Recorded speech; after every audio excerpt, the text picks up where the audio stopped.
This is episode 5 of The Setting Trick. Thank you for joining us. We've got a little something special today. We've got Adam Valdoski is our main guest, but we've also got Zia Mahmood talking about a 751 bidding problem that a friend of mine from India shared with me that had been making its way around the Indian bridge circuit. So thanks to Anindra Sarkar for sharing the hand. Before I get to the show, I want to let you know that Double Dummy is now available for screening through tug.com. That's TUGG.com. And if you search for Tug and Double Dummy in Google, our event request page will come up. Basically, what I'm looking for is individuals or bridge clubs that are interested in doing a screening of the film, primarily in theaters, but you can also order it for screenings at your club or a location of your choosing. And Tug allows you to create an event page and to choose a theater and a screening date. And what they suggest is a 5 to 7 week lead time. And that will allow you to sell. You have to meet a ticket threshold in order to make the screening actually happen. But this is the way that we're making the film available for at least the time being. And the idea being that it's to get people in theaters, particularly non-bridge players who might not be so comfortable in a bridge club or going to a bridge club. The idea is to kind of meet people where they're comfortable, get them in a theater, expose them to the game, particularly friends and family who've previously expressed an interest in bridge. This is a great opportunity to share the film with those people. And that's the reason why I created this film, was to introduce bridge to the next generation of players. I really think that we're responding to a call put out by the Bridge League starting at the brainstorming session in 2012 about how do we get more young people interested in learning bridge. So please, if you have any questions, reach out to me through Bridge Winners or John at doubledummy.movie.com. And now let's get to the podcast and starting out with Zia and the 751 hand. All right, so your hand is Ace King Queen 7th, yep. Ace 5th, stiff Ace. Well, first of all, I have an erection. Okay, so you open 2 clubs. Not necessarily. No? Because it's a hand that, if the opponent's bid, you might have a problem. And I don't mind opening 2. It's certainly a hand of that strength. But the truth, this hand is all about partner's diamond holding, nothing else. What's my Ace 5th? Your Ace 5th is hearts. Okay, sorry. My hand is all about my heart holding. It's nothing else. Nothing else matters on this hand except heart holding, and maybe if your partner's void in space. So it's all about hearts, and maybe it'll be easier if I open 1, but okay. I don't mind opening 2, but I need to be able to find out a way to show hearts as a suit to get his, holding. But all right, you want me to open 2 clubs? Certainly it's acceptable. Okay. So you open 2 clubs, and it goes 3 clubs on your left. That's the problem. Now you lose hearts. And partner bids 3 diamonds, which your agreement is that shows like a good suit. Yeah. And my void is club or diamonds? Clubs. Okay, so I have to bid 3 spades. Can the guy pass on the right? Yeah. And partner bids 4 spades. So now it's almost impossible. I need partner to know that we have all the key cards and I need to focus on his heart holding. Or I guess if he had Jack 3rd of spades and 6 solid diamonds, but that's going to be difficult. You could have even King, Queen, Jack 5th of diamonds. So the 2 things to focus on: letting him know we have all the key cards, and secondly, bringing hearts into the picture. Okay, so on 4 spades, let's just think. If If I bid 5 diamonds, he might bid 5 hearts, but that still won't solve the problem of third round control of hearts. What my concern about bidding 5 diamonds is that it's going to be like, how does he pass. know I have a club control? Are you saying you're forcing slam? Well, 5 diamonds, he's going to, even if he signs off, I'll bid 6 clubs next time. It's not, it doesn't matter. I mean, the ace of the reason I know a lot of people play that you bid the lowest control, but I don't believe that. I believe you bid the control that helps partner the most. If you bid 5 clubs and he bids 5 of a major, later on he won't win. If you bid 5 diamond, he immediately can revalue his king, queen, jack of diamonds. That's what I think is good. Now, okay, he'll expect you to have a club control, but even if he signs off, now when you bid 6 club, the first thing I've shown is the ace of diamonds. Gotcha. So I like to show the key card first, but this is the thing, not with the Italians and the Swedes and a lot of people, they we have to bid the controls up the line. I think it's fucking bullshit, because then they bid a void in clubs and partner got king, queen of clubs. He doesn't know if it's a trick or not. Anyway, so let me say, I could also bid Blackwood and he would say no aces probably. That's all right, and then I could bid 5 no trumps, but he'll bid 6 diamonds, so that won't help me either, because I need him to know. That's why the 1 spade might have helped more. So I'm going to bid 5 diamonds, Okay. because he's always going to bid 5 hearts with a heart control here. Right. Yeah. There's nothing that he won't bid. You know, whether you've got club control or not, if he's got a heart control, he'd bid 5 hearts. If he hasn't, he might bid 5 spades. Then I'm going to bid again. It seems to me like partner might have a lot of clubs though, because they didn't get raised. Yeah, that's all right. But what's that going to do with it? I don't know. He could have short hearts. Yeah, but I can't just bid 7 and hope he's got short hearts. If it's not too late, let's say sorry. Right. So I will bid 5 diamonds. If he bids 5 hearts, You're going to bid 7 over 5 hearts? well, I'll bid 6 clubs and give him another chance, because I need, he may have had two spades. I need him to make a couple of faults. That's how I would think. I need to make a grand slam try and get him to know that I've got all the aces and kings, and I need something that I can't describe. And he's going to cube it. 5 diamonds, he'll cube it hearts if he has. If he can't cube it hearts, it's probably too late. But anyway, I can bid 6 club, and he can again cube it hearts or whatever he has to.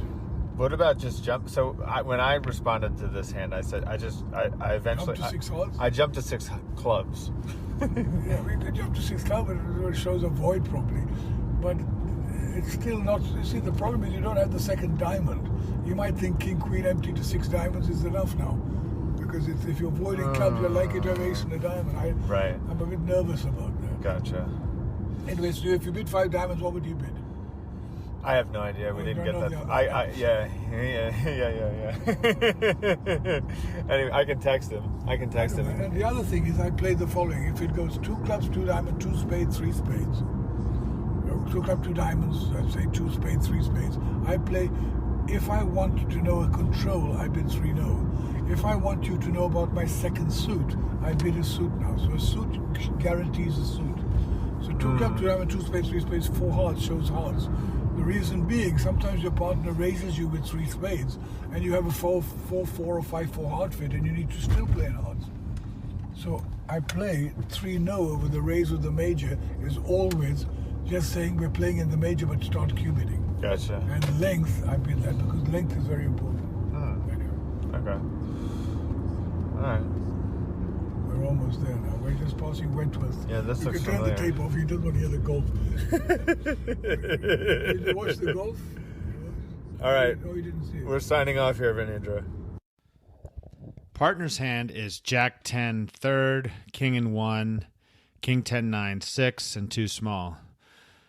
The question is, would 4 hearts now over 3 spades be a good raise of spades, showing the King of Hearts?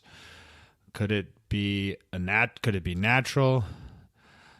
I gave the hand to David Gold, and he thought that you're probably too good for just simply bidding 4 spades with his hand. So that's something for you and your partner to discuss. And now we've got our featured guest, Adam Valdoski. Adam sent me an email about a conversation that I had with Migri on a previous episode, and he and Migri play together. And so that's what got me interested in interviewing him for the show. And I'm glad that he did, because I really enjoyed talking to Adam. He's got a lot of insight into the game and how to improve as a player. And I think that you're going to enjoy listening to him. You sent me an article. You sent me a fascinating article from the New York Times Magazine, I believe it was. Yeah. In 2003, there was a reporter there who interviewed you and at the Philadelphia NABC talking about objectivism. Yes. So yes, you might not have noticed that reporter was John Hodgman.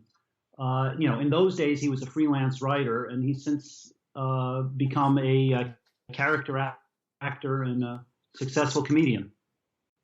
Oh, I didn't. I'm not familiar with John. Fair enough. If you remember the Apple commercials, I'm a Mac and I'm a PC. He played the PC. Oh, okay. How did that article come to pass? What happened was, I would, every so often, I would get a hand written up in the New York Times bridge column, back when they still had a bridge column. And I knew Alan Truscott from, we both lived in New York, and I would see him at tournaments. And I knew if I won something that, either was a major event or was a New York event or just had some New York twist, that he would always ask for a hand. Gotcha. And, it wasn't me. He would ask everybody for hands. Right. Just, sometimes I remembered to give him one. Right. And I was also trying to promote Ayn Rand and objectivism any way I could. Mm. And after a while, I started to see if I could give him an objectivist twist or connection to any hand I gave him. And, sometimes I found a good one. Sometimes it was a stretch. Yeah. And I don't know exactly how or why, but this interested one of the editors at the New York Times Magazine, and they decided to assign a writer to it. Huh. Well, can you give me an example of a hand with an objectivist twist then? You'd think I could. What I do, what I would do is I would just go back and look at some of these old columns. Okay. One I did was, on the importance of context. I actually think I did that for somebody else. I don't think Alan used it. The virtue of selfishness is the most obvious right. Objectivist hook, but that's difficult because, one thing I like about playing a game is selfishness is assumed. Right. The idea of the game is to win. If you're not trying to win, there's not, there's not so much point. I could have, in retrospect, I could have done something about, ethical self-interest. And, yes, you want to win, but no, you don't want to win dishonestly, because what would the point be? Yeah. But, in those days, I guess, there were still cheating scandals, but there weren't of the same number or magnitude that we've had more recently. Mm. Well, I have to tell you, thank you so much for sharing the articles with me, because I'm familiar with Ayn Rand, and a former girlfriend used to talk about her, but I never had really. I didn't ever get anywhere. I just remember thinking maybe that one of the books, I don't know if she read both books. I feel like there's two more famous, one Fountainhead, and I'm not sure what the other one is. But I feel like the takeaway that I had prior to reading your article was that they were both very long. And so... if you consider over 1,000 pages long, then... So your article summed it up very, very nicely, and actually sums up something that I sort of practicing more and more in my own life in terms of self-interest And I don't think that's exactly how you say it. I think you say it slightly differently. But it very much resonates with my own internal framework at the time at present, because I feel like it's impossible to know what somebody else wants. And I've spent a lot wasted, maybe that's too strong a word, but I've spent a lot of time in life trying to anticipate the needs of others and help them, and basically living outside of my own business. And that's a very discordant state in my experience in terms of self-satisfaction. It's almost impossible to satisfy another person, whereas satisfying myself it has immediate benefits. Yeah, well, I mean, yes, you can say that, but if you're not careful, you'll be pilloried for it too. It's not a popular point of view. Altruism is really the dominant philosophy in our society, in most contemporary societies. But you're right. You can't, it's like President Lincoln said, you can't please all the people all the time. Yeah, I mean, I know, like, I can think of one friend in particular who's given me grief about this philosophy, and now I can tell her that I'm an objectivist. Oh, awesome! Welcome. I did find it surprising, going back to this article, and I'll include it in the show notes for anybody interested. I did find it surprising that you used the word pillared, I think, which I'm not familiar with, but I have an idea of what it means based on the context in which you used it. I was surprised that people responded so. I guess it's not in line. Yeah, like you said, I guess it's not in line with like typical beliefs of society as a whole. Yeah, and it's not in line with the New York Times beliefs in particular. I mean, they're well known for being on the left more or less for the past 100 years, but they're journalists, and they like a good story, and they like to sell newspapers. So, and I thought they did a reasonable job. I mean, you read the article, and you could say it's maybe it's poking fun at me and the philosophy a little bit. Or I didn't think that at all. Or you could just take it straight. I didn't get that impression at all. Yeah, but in any case, there was nothing dishonest in there. Whatever they said was true. Right. So. Well, you did win the Reisinger. Was that in 2002?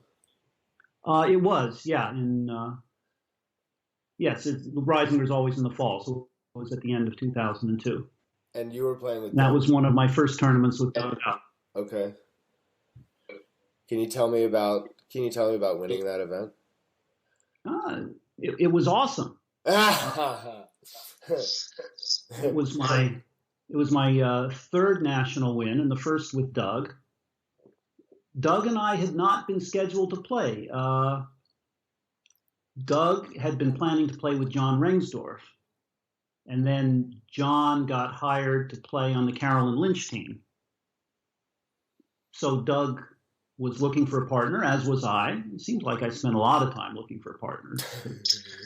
That's another matter. And we'd played in a few regional events before, and we'd been meaning to play a little bit more. We both liked weak no trumps, and Doug is also an Ayn Rand fan, although neither of us knew it at the time. We learned that later. Well, Migri said. So we played and we got along. Sorry, I interrupted you. Go ahead. You first. What did Migri say? No, she said that you two played weak no trump. That's what I was going to say. I thought you were. Yeah, Migri and I started out with the strong no trump, and when you're a new partnership, it's easier. At least for most Americans, it's easier to start with the strong no trump because you have fewer things to discuss. Migri and I played the strong no trump for about a year, and then she knew I liked weak no trump, so she suggested we try switching, and I'm willing to play what my partner plays, but I'm happier in general playing the weak no trump. And for better or worse, all of my best results have been Almost all. Until recently, my best results have been playing the weak no trump. I've done well recently with Howie Weinstein, and he and I play 15 to 17, as most pairs do. So you won the Reisinger playing a weak no trump. Correct. Huh. Well, is that surprising to you? Is it surprising? It's surprising to me when I win playing strong no trumps. No, I don't think there's a lot in it. I think, pairs, it's good. It's good to know what you're playing, but actually having an agreement about any particular auction is usually a lot more important than which agreement you have. Right. I like the weak no trump. It simplifies some of my auctions. It gives my opponents some problems. And some auctions, just go more quickly. And since I'm, it takes less time at the table to get to the final contract. And since I tend to be a slow player, having less time in the bidding gives me more time for the play, which Gotcha. Can't hurt. Well, you're sort of answering indirectly one of the questions that I had for you, because I'm going to be objectivist through this interview and use your knowledge for my own benefit. I'm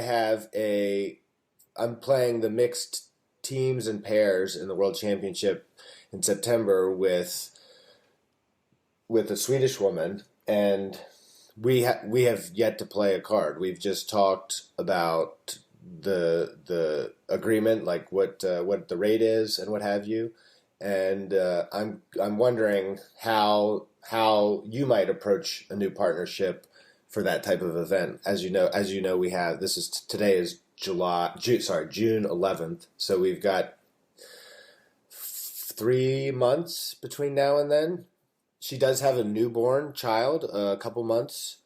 And she's Swedish, and I've played Swedish. I've played with Peter Ferdinand, but one of the things that I'm taking away already just in listening to you talk is that it's important to just, like, weak no trump would be something that's more of a luxury, I guess, than a necessity. I don't play weak no trump, so I'm just using that as an example. Yeah, I mean that's something I play if my partner likes it. So the important thing in a new partnership is to be on the same wavelength as often as you can. Practice will help. I love bridge base. Doug and I, and most of my partners don't live anywhere near where I am. I mean, lately I've been spending a lot of time in Colorado, and I don't have any regular partners there. But I do have partners all over the world, and bridge base lets us get practice in. And even if I'm not practicing with a regular partner, it lets me get practice in. I didn't, before I retired, I was working full time. I was playing. Almost the only time I played would be 3 nationals a year, and maybe the Cavendish and the World Championships, maybe a local regional. So when I got to the nationals, I tended to be rusty. It was kind of unlucky for my partner, whoever it was in the first event. Yeah. So I can stay sharper using bridge base, and then I can also practice, either actually, some partners like to actually practice playing in a full game, and some like to just practice the bidding, which is the most important aspect of the game, and also the most important partnership aspect. So maybe you get more bang for your buck if you practice bidding. But since I need to practice everything anyway, I like to just play bridge. So how do you set up bidding practice, for example? It's pretty straightforward. You start bridge base, and I just have to remember how each time it says start a practice table or start a bidding table, right. Start a teaching table, something like. It's not a teaching table, but their user interface is pretty clear for this. Yeah. And there's also if you Google how do I start a bidding table on bridge base, you'll quickly find either their help article for it or maybe a YouTube video somebody set up for it. It won't take you more than 90 seconds to figure out. The thing that I don't like about their bidding table, I don't know, I feel like I've been able to use it sometimes before where the computer will bid against us. Yes. And I'm sorry. That's useful because most auctions are competitive. Right, The non-competitive auctions are the exceptions. So you want to have robot players playing against you, and they'll Bridgebase will make robots available to you, and I think the cost is $1 a day or something. It's extremely reasonable.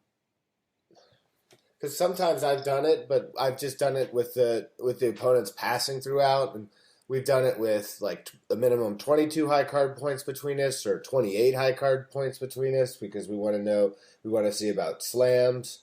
But the one thing I haven't been able to consistently get is the computer to bid against us. So that's a good idea to go to Google how to do that, so that the next time I do it with Emma, we will have some competition. Because like you said, auctions tend to be competitive. So.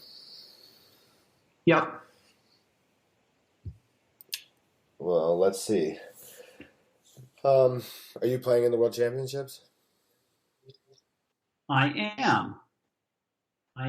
At least I plan to. Still working on a team. Howie and I are looking for a team. Okay. And then Howie's not likely playing in. He's not likely playing in the pairs. He has a lot of committee work to do in the WBF. So he doesn't want to play in an event where he's not able to take time off the way we can in the teams. Oh, I see. I remember that Howie was in Sanya the first time I played in the World Championships in 2014. Were you there? Yeah, that was the first time Howie and I played. We actually met. I mean, we'd known each other for years, but we agreed to play during a meeting of the WBF Laws Committee. Really? So in Sanya? Yeah. Huh. Did you have any games scheduled before you traveled halfway? Or I don't know where you live, actually. Yeah, I guess. Let's see. Then I was spending summers in Florida. So no, I didn't have any games, but I had committee meetings, and I expected I would find one, and right. You do it more often than not. Yeah. I ended up one year I didn't have a partner for the pairs, and the night before the game started, I ended up playing with Rico van Prooyen, who's quite a strong player from the Netherlands, and his partner had to cancel at the last minute, so that works well. Right. It worked well for me. Yeah, he's a world champion. He's won at least one Bermuda Bowl, I'm pretty sure. Yeah, I don't keep as good track as I should, but he played very nicely, and he's also pleasant at the table, and who could ask for more than that combination? Did you make the finals? We almost made the finals. We were something like 55th with 52 qualifiers, something like that.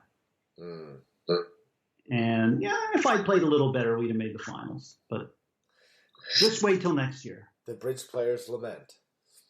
Exactly. Well, sometimes, yes. Sometimes it's if we hadn't been unlucky, if whatever. But I figure if we could take back our mistakes, maybe some of our opponents would also get to take back their mistakes, and it would all even out. Right. Yeah. Well, that's a very I don't often hear that one being described like that. That's the first time I think I've even heard that somebody express go to that length. So what?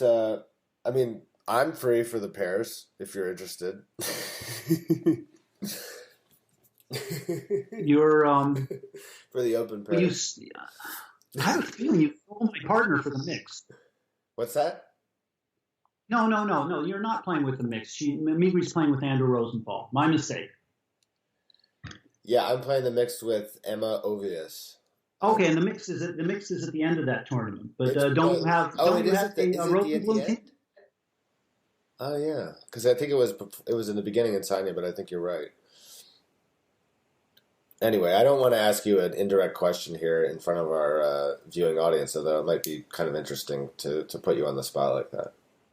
Yeah, but then, how would you ever get another guest? Oh my god. Oh my god, maybe I should just delete that whole thing. Oh my god. One thing that I do want to do is have a setting trick match and have it like be an ongoing thing, so that every time we've had 7 guests, we play a match on BBO and we cut for partners and play like 15 boards or something like that. So maybe that would be a less offensive ask than, but I don't know. I like that idea. Now, I just have to give a shout out to my friend Richard Pavlicek, Okay. who's currently living in Florida, and he really hates the idea of 15 board matches. Really? He's, one reason he doesn't play in as many tournaments as he used to is because the team trials and the national knockouts have moved from 16 board sets to 15 board sets. Okay. 16 board sets are perfectly balanced. You get you get 4 of each dealer, and you also get an equal number of every vulnerability. Okay. So, I don't worry about it as much.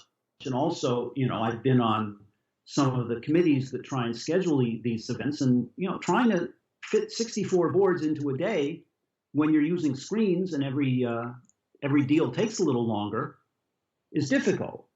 So, I could go either way on this. Now, in the WBF, they've moved down to 48 boards per day, which on the one hand, I'd like to play a little more than 48, but on the other hand, 64 does seem quite difficult to schedule. So, all considered, I'm happy I'm not on any scheduling committees right now. Well, maybe the setting trick, I like the fact, that that's a number that 4 times. What do you call a number that has a square root to it? There's a specific power of, I think, is what we're looking at. Power of what? Actually, a power of 2. A number that has a square root is a square, but I think we're looking for powers of 2 here when we look for numbers of boards. Okay. Or just multiples of 16. 16 is the smallest number where you can get every dealer an equal number of times and every vulnerability an equal number of times. Is it not the same for 60 though? If you look at the entire match for an NABC? No, because 60 does not divide into 16. But wouldn't you get because it's divisible by 4, wouldn't you get every... 60 is divisible by 4, so you would get an equal number of every dealer. You'd get 15 of every dealer, but you would not be able to get equal numbers of every vulnerability. Oh, okay, gotcha. That seems like sort of a small point to decide whether or not to play an event based on. I hear you. So Richard is in the minority. His, most people do continue to play in the national knockouts. Yeah.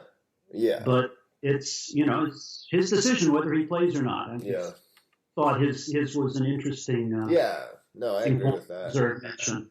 Especially since you're setting up your match, and 15 and 16 is going to be roughly the same to you. Yes, no, you make a great point. I hadn't considered it, so I do appreciate that. So thank you, Richard. I apologize for being snide. I used to have teammates who played a different system depending on whether they were vulnerable or not vulnerable. Okay. So if we were playing a match that was a multiple of 16, it didn't matter to them.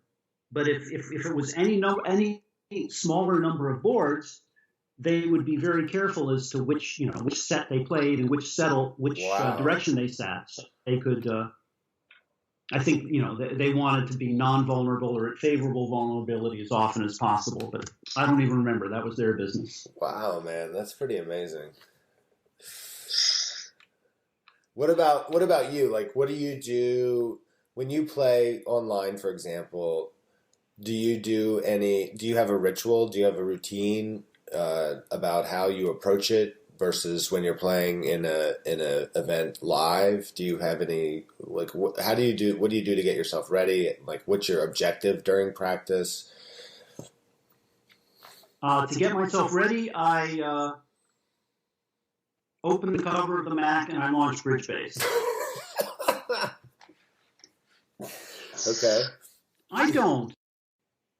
Some people feel very different about face-to-face play and online play. Yeah. And for me, maybe because I spent so much of my life with computers, it's not a big difference to me. And especially it's not a big difference compared to playing with screens, which we have for most of the important tournaments. I play roughly as seriously when I play in, a practice game or a local club game as I do in a major tournament. Some people can really, bring their A game to the top tournaments, and I'm less good about that. I tend to have roughly the same amount of effort no matter what I'm playing in. Well, that seems like that could be a positive, actually, if you ask me. Unless you feel like you're just not playing that well in any of the games, like that you're approaching the games with the same level of determination. But maybe that's silly for my part. No, it's not silly. I could argue this one either way, but for me, it is what it is. I just try when I'm playing in a top event or in the late stages of a knockout. I try to exert just that little bit more effort, but it's tough. I mean, if it were easy, anyone could do it. Yeah, I'll give you an example. I played at the local bridge club a month or two ago, and I play golf, and one of the things I did a disc profile recently, and I don't know what disc means off the top of my head, but basically I got some feedback about this is how it's kind of like a Myers-Briggs for competitive endeavors.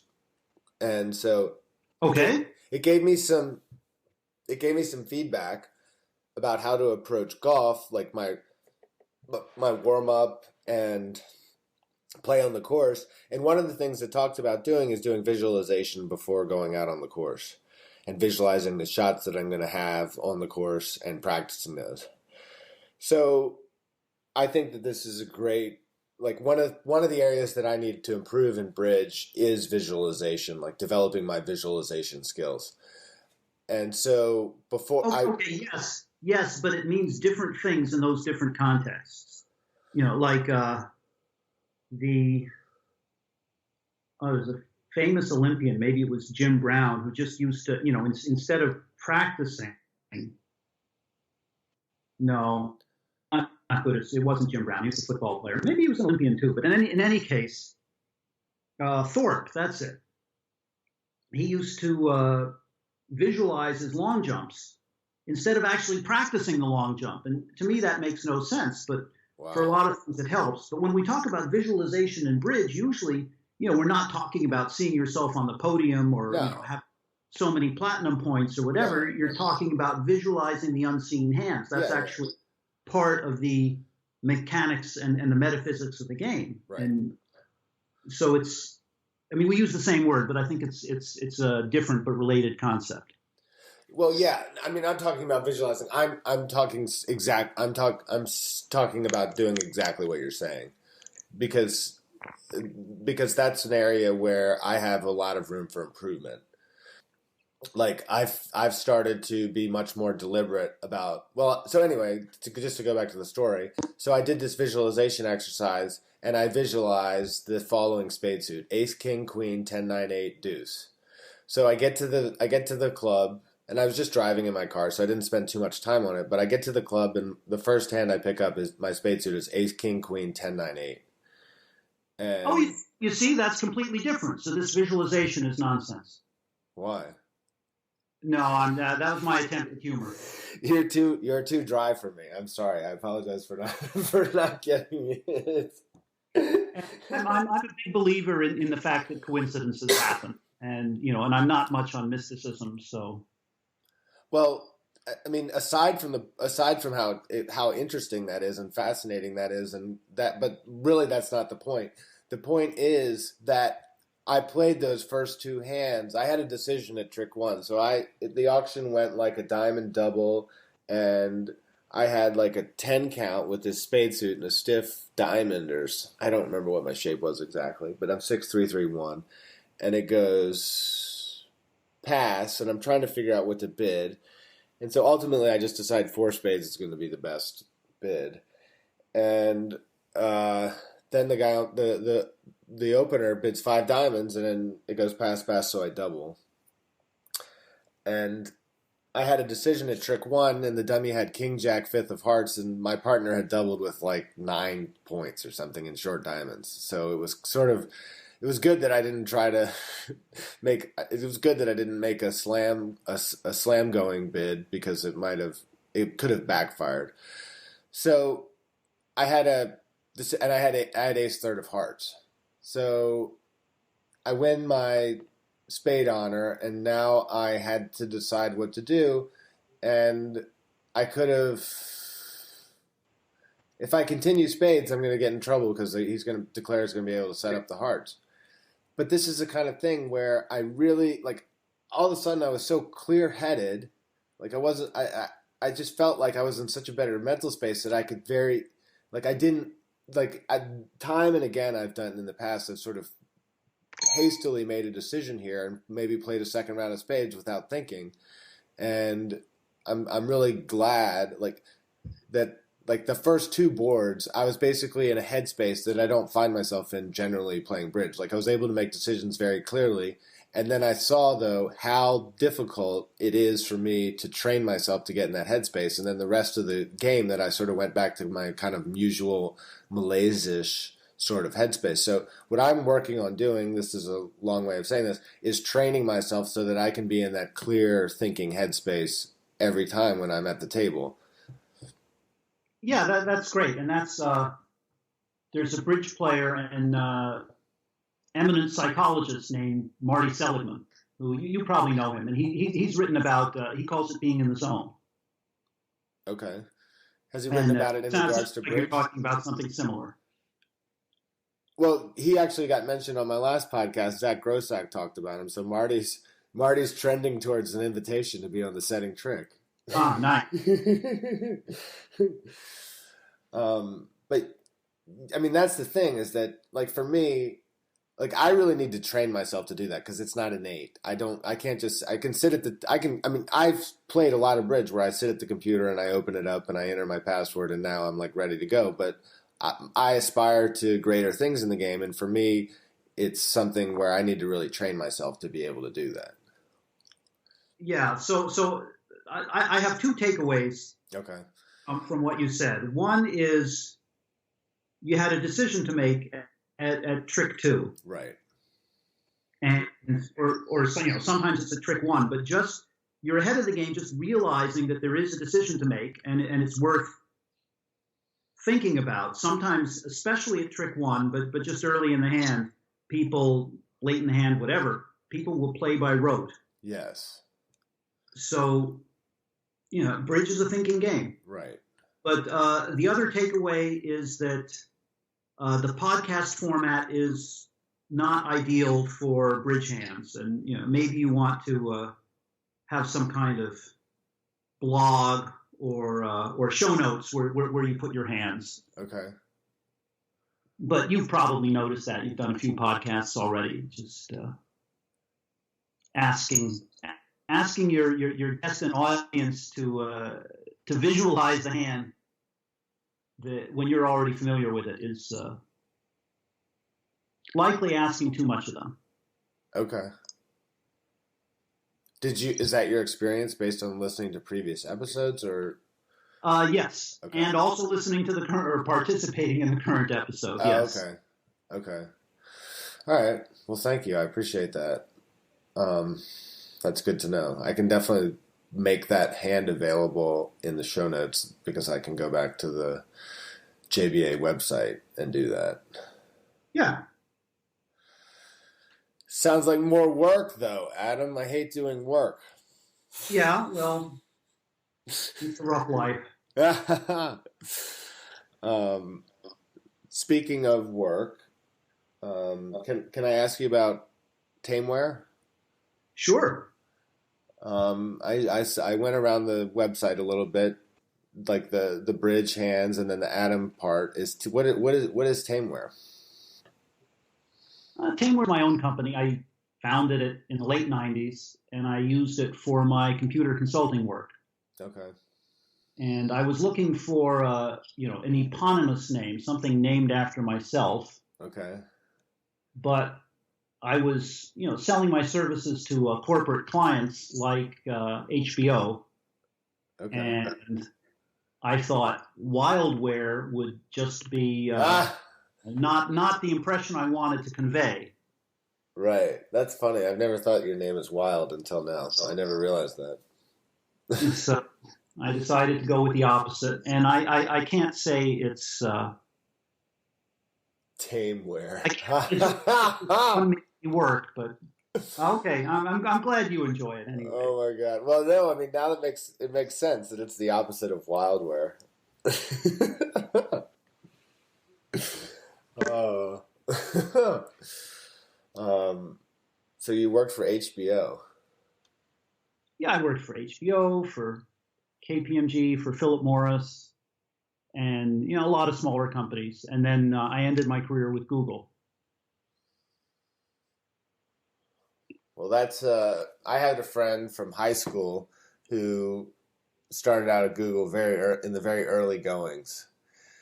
And one of the things that he told me that I found very interesting about Google, and I can remember my ex-fiance using Google instead of Yahoo and wondering why she made the switch, is that this is back in the days when I think we were using dial-up, and Google's front page had very little information on it, so that made it much faster than, say, Yahoo, which was my preferred search engine for at the time. Yep. Yeah, I spent a lot of time with that. I used to run a bulletin board system in the later 80s, early 90s. What kind of bulletin boards? It was called Laser Board. It was focused on Macintosh and Macintosh shareware. But we had different sections. I had a bridge discussion section and one for environment and one for politics. I don't remember now. I still have the archives. I mean, you talk about having to do work. For years, I've been meaning to put the archives up on my website, but haven't had a chance yet. Yeah. But it was fun, and I met some interesting people, and some people I'm still in touch with. So switching gears back to bridge, how often we were talking? We almost had to postpone this call because of my lack of technical skill and my inability to plan in advance. And you were talking about playing bridge. How often do you play bridge presently? Like, how often do you play bridge away from tournaments? I play on Bridge Base maybe 3 times a week now. I used to play less, but I started playing in Jimmy Kane's practice tournaments. Okay. Jimmy I think he's in his early 80s, but he plays 3 times a day, all day, every day. He's really committed his retirement to bridge. So that means you must know Susina.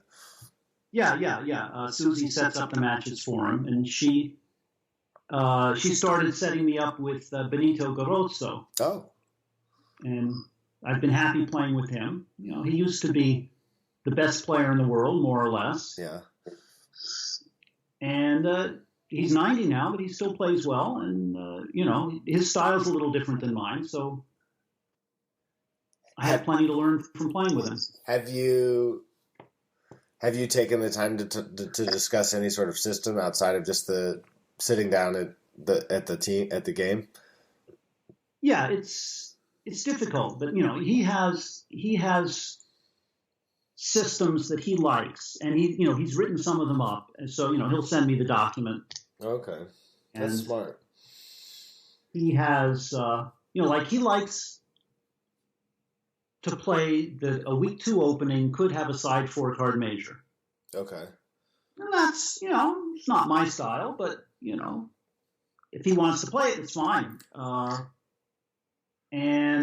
he has special responses so that you can find out whether or not partner has a side major and whether he has a minimum or maximum. I gotcha. But only a 4-card major. So, you can't find out about a side minor. Well, you can't have everything, and in general, you're not likely to care about a side minor. Right. or let's just say you're 10 more likely to care about the side major than the side minor. So, yeah, I think Greg Hinsey played. When I played with Greg Hinsey, I think we played that you could find out about any 4-card side suit. That's why I ask.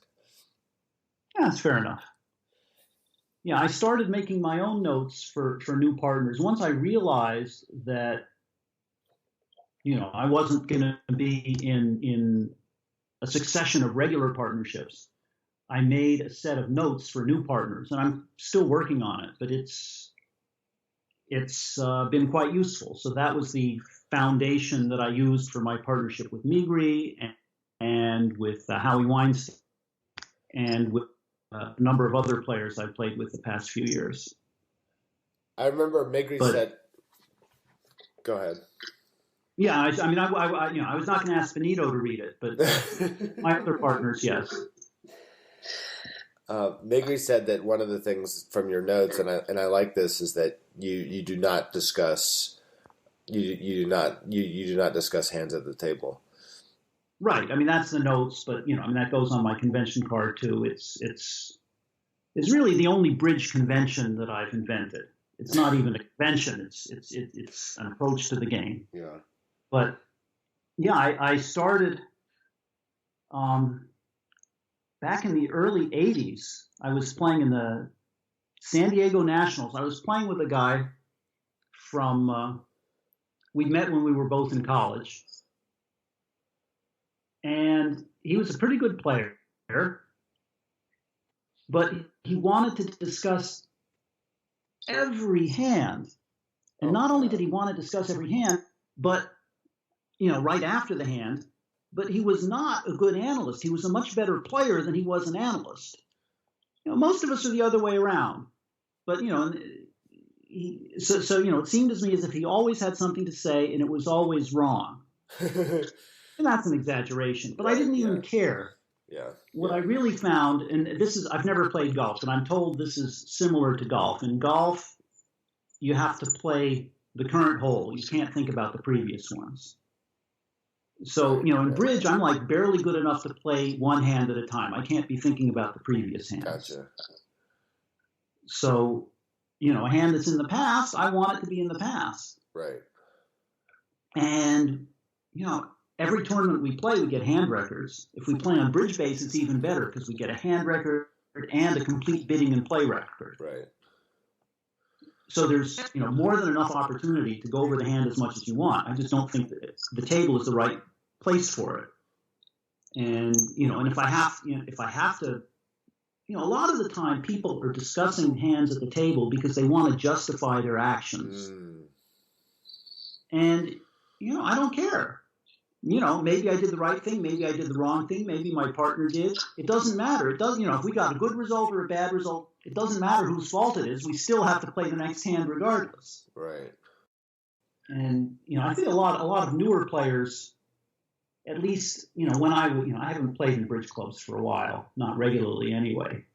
But the newer players take their cue from the older players, and the older players, a lot of them will yell at their partners or otherwise be unkind. We don't see too much yelling at the opponents now, but, want to project. Anytime there's a bad result, it has to be partner's fault.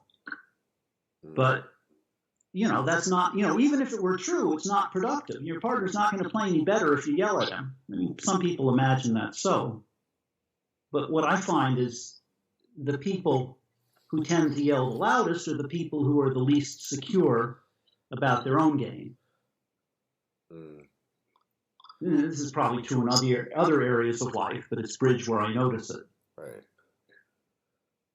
And I know this partly from introspection because when I was young, I did the same thing. I looked at the other players, and my partner and I would get a bad result, and I knew that I was a wonderful player. So if we had a bad result, it must be partner's fault.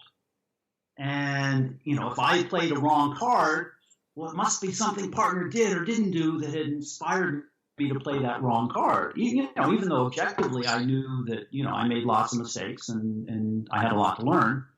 But, in the heat of the moment, you always want to project anything that bad that happens onto partner. And that, that maybe protects your ego, but it's not a useful way to improve or even to get good results in the moment. Yeah, it's great to hear you say that.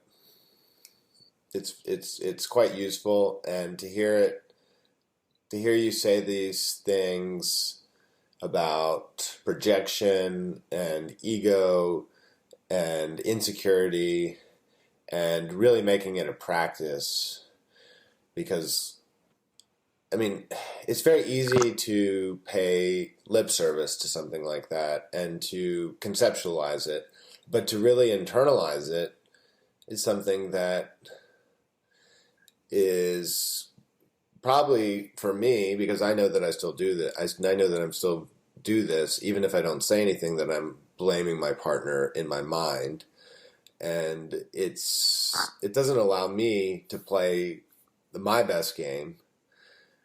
And one of the things that I do is I tend to play a little bit too fast, a little fast and loose, and I will make plays, and then I'll berate myself shortly thereafter because I'll think, oh, I should have done that, or I should have bid this, and I'll sort of miss out on the whole, the alchemy of the whole hand, because I'm in a rush, and I'm not sure why I'm in such a rush. I think it's probably because I want to get the result, and I want to win, and I want to know that I'm better than somebody. Like, I want my ego to be validated because I put all this time into bridge, and I think in a way I tend to miss the beauty of the game because I'm racing on to the next hand, and that's sort of like a lack of presence. Mm-hmm. So that's why what I'm doing with my training at present is that I'm dedicating a period of time every weekday, and I'm doing it at 1 p.m. because that's when the games start for the nationals. And I'm working through a bridge book, through problems in a bridge book, and for an hour.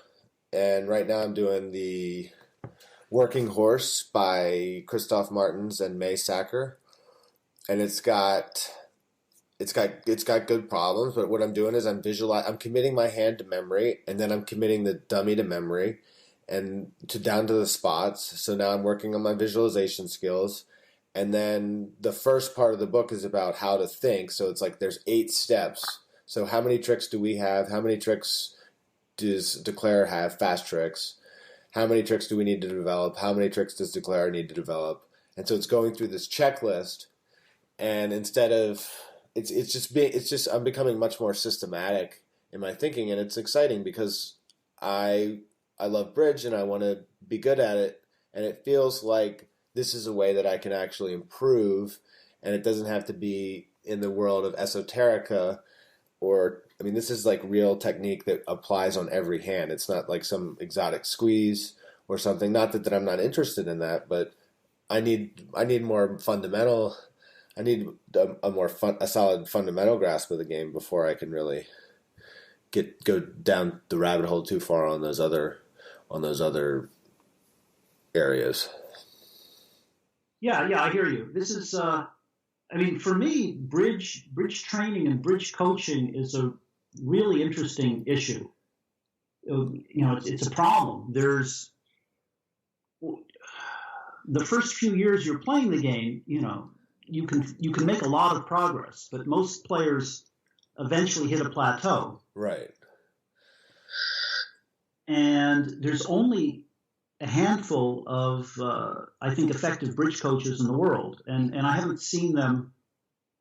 Yeah, maybe they have no reason to write down their secrets and techniques, but Martens is one of them, and Eric Kokish is another one, and I've heard Steve Weinstein does that as well, but I don't have any. Haven't spoken about that with him. I've hired a coach for a few occasions just to go over the results my partner and I have had and make suggestions on how we can improve our, our bidding, our defense, partnership aspects, whatever. But I haven't got as much out of it as I had hoped I would. Huh. Why do you think that is? I think it's because it's a difficult problem. And but, it's also possible I just haven't found the right coach or the right approach yet. Like the fascinating example for me in this field is the Aces coach Moose, who didn't play bridge at all. Yeah. And I'm imagining that you probably hired a bridge player. I'm not suggesting that a military man would be better necessarily, but I'm fascinated by his relationship with the Aces and the accountability that he brought to the team. That I don't like as a sponsor, for example. I pay players to play with me generally, at least in high level events. So there's a lack of accountability as the sponsor. Like I don't have to necessarily play so well because I'm paying for everything, and that is a losing mentality. I've noticed exactly that. I mean, some sponsors are actually pretty good players, but they seem to play better when they're playing with peers than when they're playing with a professional because they try and they have the idea that they can outsource the thinking to their partner. Right. That's a on some deals that works, and on some deals both partners have to be in there. Right. Outsource the thinking. I like that. Yeah, especially when you're sitting across from somebody who you really think is a great player, and they really think they're a great player, and you just want to let them have it. And yeah. Yeah.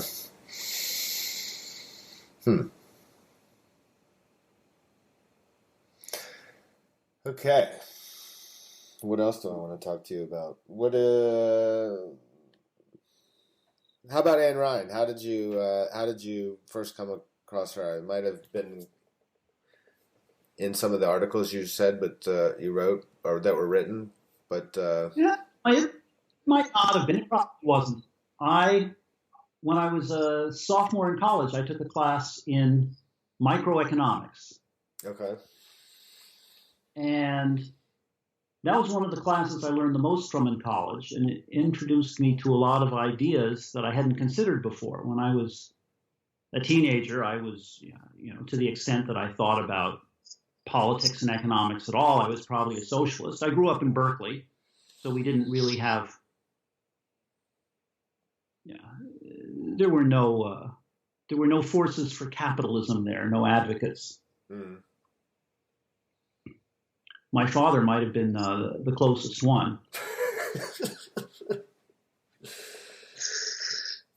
He was sort of the token conservative on the UC Berkeley faculty, and that was partly because he had been a liberal when he arrived in 1963, and he only changed his views subsequently. Gotcha. Back to Adam and objectivism. So I read I was taking this class, and I started talking about some of these ideas around the dorm. And somebody, I wish I remember who it was, but somebody said, there's this book you ought to read. It's called Atlas Shrugged. And I found a copy somewhere, and I didn't put it down. And that really turned my thinking on a lot of issues around by 180 degrees. Wow. Then I've written something on my website. I don't know if you saw it, Ayn Rand and Bridge, but it's how I started to apply objectivism after I read Atlas Shrugged to my bridge game. I used to be kind of a terror at the table. I would yell at my partner. I mean, all the things I'm criticizing other players for doing now. I know this because I did it firsthand. And I realized after a while that this was contrary to what Rand calls the virtue of selfishness. I wanted to win, and if I wanted to win more often, I had to get the best out of my partner. And yelling at him was not going to get the best out of him. If anything, it was going to make him play worse.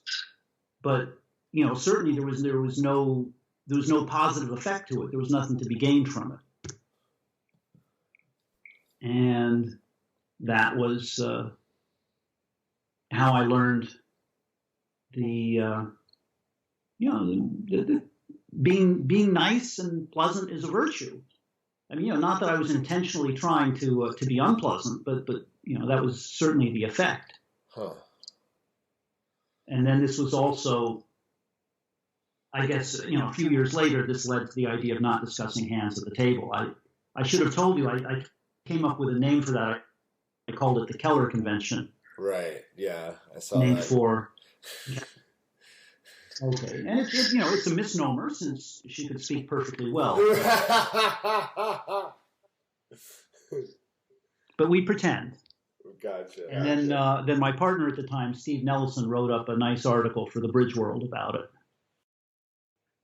And then Steve and I just played again at the New York Regional a couple weeks ago. Bridge is a nice game. Steve and I stopped playing because, he took 20 years off to get married and have children. And now his children are grown and out of college, and he's playing more. Did they have the Reisinger in the New York Regional? No, the Reisinger. We lost the Reisinger, I don't know, a year or 2 or 3 ago. Maybe I'm the last champion. And then we played the gold. Oh, you're the last Reisinger champion? Possibly. Congratulations. Migri and I won it. Awesome. With Chris Walenkin and Dana Berkowitz. Yeah, I won it a few times. I won it once with one of my favorite partners, Ivar Stackgold, who he just died last week. Oh man! I mean, he was 93. Let's see. Yeah, he was born in 1925, so he was 93. But still, it was not something I was expecting. Yeah. But he and I got together because we both played weak no trumps. I mean, it's not just weak no trumps. We both played the Kaplan-Scheinwald system. Gotcha. And there's not many people left who play that system. And it's not, there's no current book on it, so it's not getting many new adherents. What is the basic tenets of Kaplan-Scheinwald? Well, some of it has become standard. So, the weak no trump is not standard, but it also had 5-card majors and inverted minors, and those were new when it was introduced in the late 40s and early 50s. But now, most pairs play them. It's just, it's a fairly disciplined approach. It has some interesting wrinkles, like when you open a diamond and rebid 2 clubs, it's forcing for 1 round, like a reverse. And with a minimum 5-5 in the minors, you jump to 3 clubs. Oh, okay. That's that's not the cornerstone of the system. Gotcha. Yeah. So, what do you play, just as an example, and not necessarily Kaplan-Scheinwald, but maybe Kaplan-Scheinwald? What do they play a minor, and then you jump to 2 of a major by partner? What is that? 2 of a major response to 1 of a minor? Right, yeah. In old-fashioned KS, it is, it's strong, it's a slam try, but it also serves as a psychic control, because one of the features of KS I didn't mention is that opening bids could be a special kind of psych, with the at least a 4-card suit headed by the ace, king, or queen, and no side ace or king, and I forget, fewer than 6 high-card points, something like that. Now, that has not been legal in the ACBL for many years. Gotcha. I played it with my regular partner from college, and we had some huge game in the sectional open pairs in the afternoon, 65 or 70%, and then in the evening we had 35 or 40%, and it was qualifying and consolation. So our big score from the afternoon was compressed for the finals. I don't think we even made the overalls. But it was certainly a volatile method. And I think, I don't think there's any good reason for the current restrictions on psychics. Well, how would you? But again, I could argue that either way. How would you figure out the psych if your partner jumped? Say again? How would you untangle the psych if your partner jumped? Oh, it is pretty straightforward. With a psych, would make the cheapest bid in his suit or no trump, and otherwise he would just bid normally. What do you like to play over your one minor openings yourself currently? If you jump nothing special. Level. The strong jump shifts are falling out of favor. I think partly people don't have enough practice bidding over a strong jump shift. So mostly I play weak jump shifts at the 2 level and invitational jump shifts at the 3 level. Not sure that's technically sound, but it's worked well enough so far. What would be an example of an invitational hand? 6 to the ace, king, queen, and out. Gotcha. Or 6 to the king, queen, jack, 10, and a side card. Okay. And then what do you play over your one mate? One something 2 higher, 2 no trump? Do you play that as for shortness or? I missed the auction. If you open the bidding and then your partner jumps to the 2 level, what do you? Okay, so he chose a weak jump shift. Yeah, 2 no trump is some kind of asking bid. It could ask for shortness. It could ask for minimum or maximum. You could use August style responses. Yeah. It doesn't. In practice, it doesn't matter so much because if you're somewhat disciplined about your weak jump shifts, they don't occur all that often. When they do, it's not all that often that opener has game interest and doesn't know where to place the contract. Gotcha. So a good partnership should have some agreement about this. Right. More interesting, if you're playing Italian methods, you open a minor, they overcall a heart, and responder bids 2 spades, showing 6 or more spades with enough to respond. Now you need more methods because it's wider ranging. What would be the range in Italian methods on that? I haven't discussed it with Benito yet, but I think it just shows 6 high card points or more. Just any hand that didn't want to pass and has at least 6 spades. Huh. In some partnerships I play, we have a separate bid to show a weak hand with spades, so it would be 8 or 9 or more when you bid 2 spades. But it's still it's difficult when you start the bidding at the 2 level, but it has some advantages too. So, you pays your money, you takes your choice. Well, I've played before that if you open the bidding and they overcall a heart, and now you bid 2 hearts, that's like at least an invitational hand with 6 spades. And then there's different, maybe not invitational because then we didn't have a limit raise for the minor. I misspoke. It's 2 hearts that shows 6 spades or more. Okay. And then depending on your methods, Howie and I play 2 spades is actually a raise of the minor with a 4 card spades on the side. And then in some partnerships, I play 2 spades as weak. I don't know. I mean, when I listen to your other podcasts, the system discussions are not the most interesting part to me. So, I'm guessing it might be true for current listeners as well. Okay. All right. Fair enough. What else do I want to ask you about? Anything you have? Is there anything? Let's see. As you probably know, I made a documentary movie about youth bridge. Yes, I'm looking forward to seeing it. It's called Double Dummy, and my objective with making this film is to introduce bridge to the next generation of bridge players. All right. So, with that in mind, do you have any ideas about how to best do that? Besides putting it up on YouTube? Okay. So you think all right. But yes, besides putting it up on YouTube, yes. Yeah. The short answer is this is marketing. It's not something I've ever been good at. Okay. I was just thinking, you want it seen by as many people as possible. You have, once it's on YouTube, it has a potential audience of a few billion.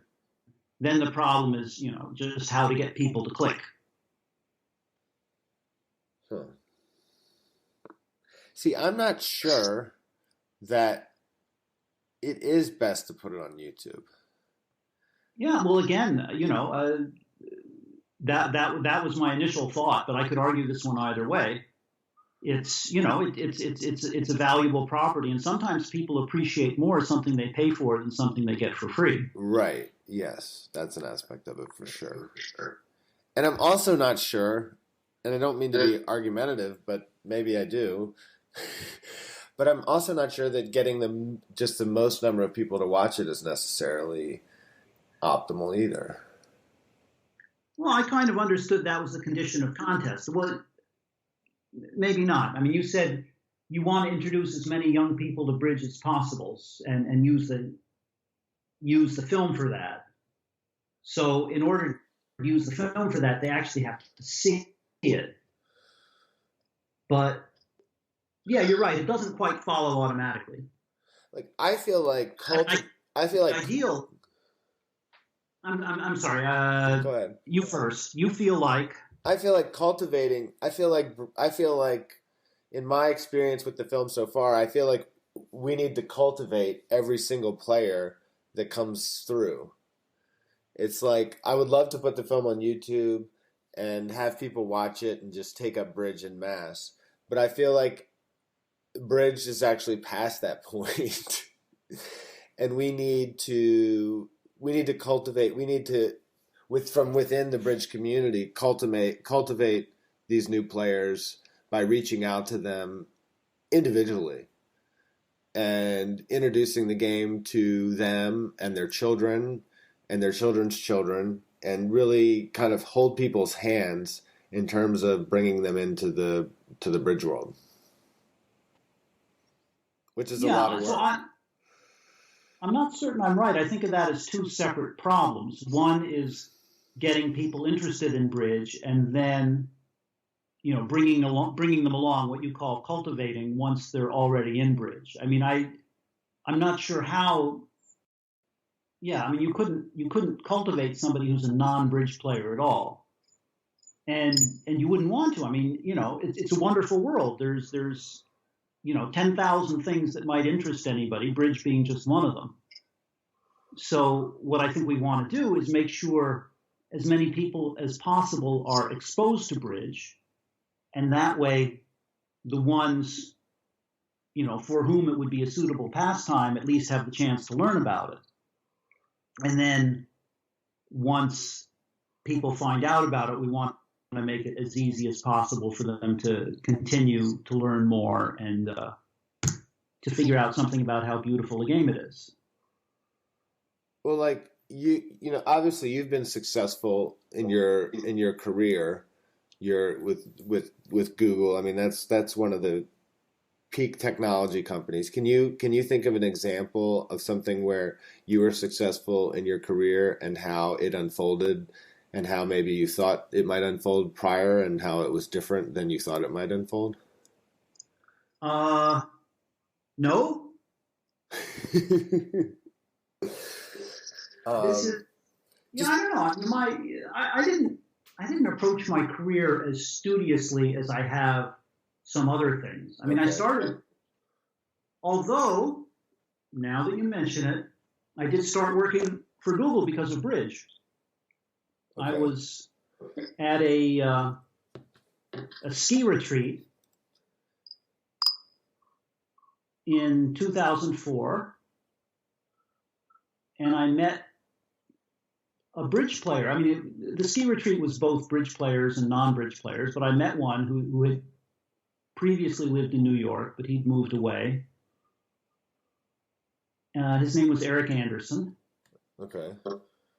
And it turns out he worked for Google. He'd been a former lawyer. He had a career change. He went to grad school for computer science. He got a degree. He got a job with Google in the early days. And he told me two things that I didn't know. One was that Google had an office in New York City, a software development office, which was news to me. Google did not publicize it well in those days. And also that he would be happy to submit a resume on my behalf. Huh. And that proved quite useful. He said I should also just, send in a resume cold to see what happened. Right. So I just sent in a resume cold, and I got back a thank you for your submission. We'll keep you in file just in case whatever, the usual thing. Right. But then when he submitted my resume as an employee referral, I got a phone screen and another phone screen and some on-site interviews, and eventually I got hired. And that was, it was a good time. I'd been working as a consultant, and I really didn't, I enjoyed consulting. I didn't think I was going to go back to work for one of these employee positions. But if I was going to do it, it was probably going to be for Google and maybe not anybody else. And it turned out, it had its pluses and minuses, but, on the whole, Google was a better boss than I was myself. It also provided 3 meals a day, which didn't hurt. At the office? At the office, yes.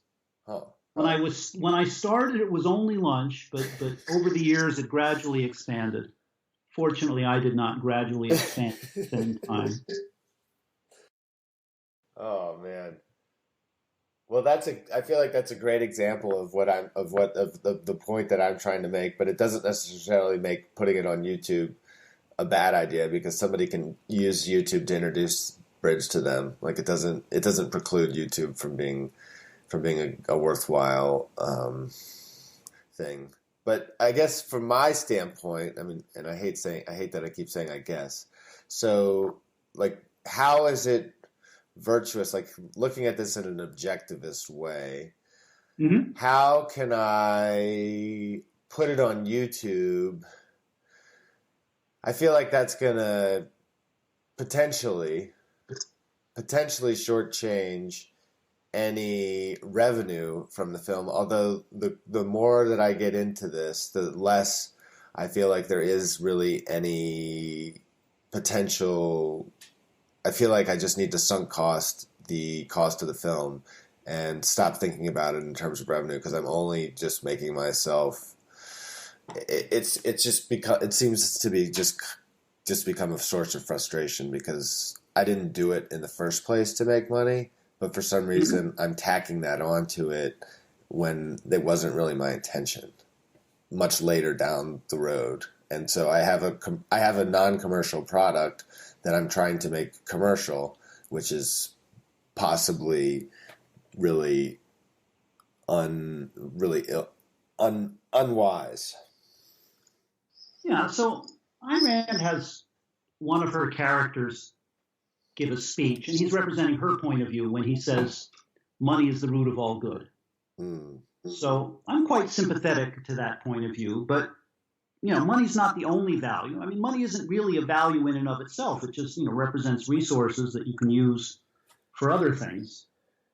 So you asked me how best to use the film to promote Bridge, right? And revenue, answering that, I'm a literal kind of guy. Sure. So answering that question literally, revenue just didn't enter into the equation because it wasn't part of the problem. Right. Huh. Well, that's good feedback, man. I didn't. It's fun to be able to really suss these things out with you.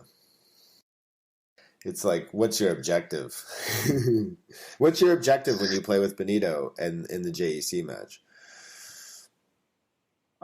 Just to play my best and to learn what I can.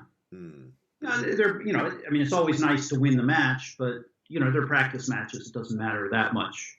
Right. That much who wins. And do you have a standing date with him at this point? No, it's whenever Susie arranges it. So she'll send you an email? Yeah. Gotcha. Have you ever met Susie in person? I never have. Yeah, me neither. I'm confident she really exists, though. Yeah. Me too. Have you been involved with one of her birthday matches on BBO? Nope, nope. I've only played in Jimmy Kane matches. I mean, occasionally she asks me to play in one or two others. But She uses hearts a lot in her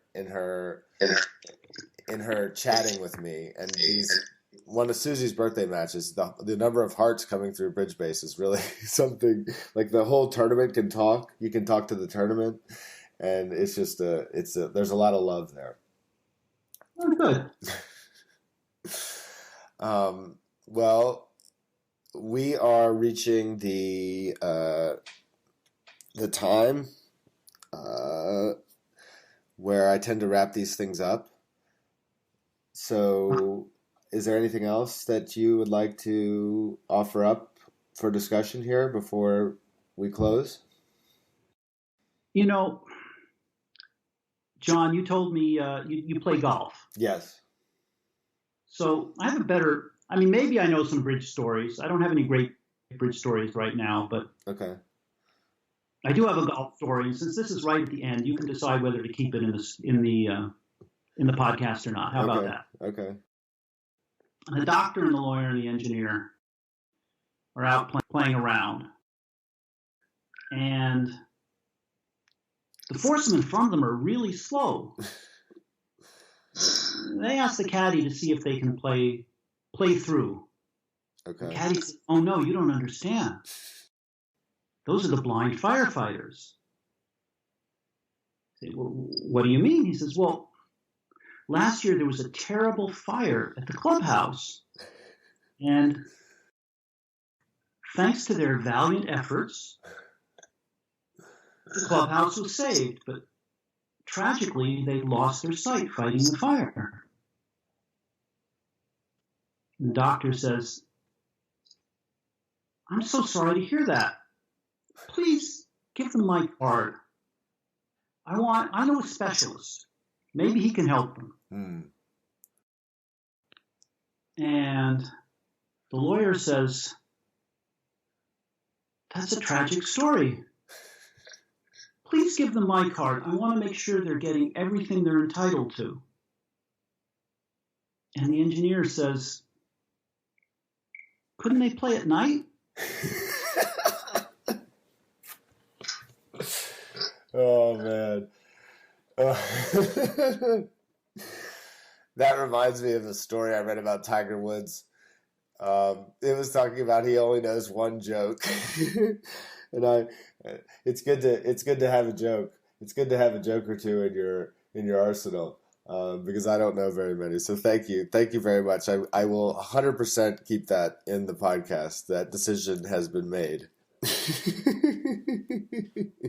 Okay, and I thought of a bridge story. I will save it for our next podcast. Oh man! Wow, that's very presumptuous of you to think that we're going to have the next podcast. Maybe you'll be a guest on mine. Oh, well, that'd be fantastic. I would love that. Yeah, but as you say, that would involve work on my part. So, how likely is that? Well, it's fun. It is fun to learn new skills, and certainly podcasting has allowed me to learn some new things, and I do very much enjoy it, and I would welcome you to have one of your own. All right, awesome. So thank you very much, Adam. It's been a real treat to get to know you better here, and I will certainly let you know. Well, actually, you subscribe to the Setting Trick, so you'll know. But I will send you an email, and thank you very much. I really appreciate it. All right, you're welcome, John, and it was fun. So that's a wrap on episode 5. I really love hearing from listeners, good, bad, and different. Please share this with your bridge playing friends. It was very exciting when I did the screening of Double Dummy in Stirling, Scotland, that Sam Punch did such a great job organizing that I met a gentleman afterwards at a restaurant with a group of Scottish bridge players, and he told me that he had been listening to the podcast and particularly enjoyed my conversation with Migri. So that's really exciting that the podcast is being heard and in Scotland, and that just is music to my ears. So I really am enjoying this, and thanks for listening.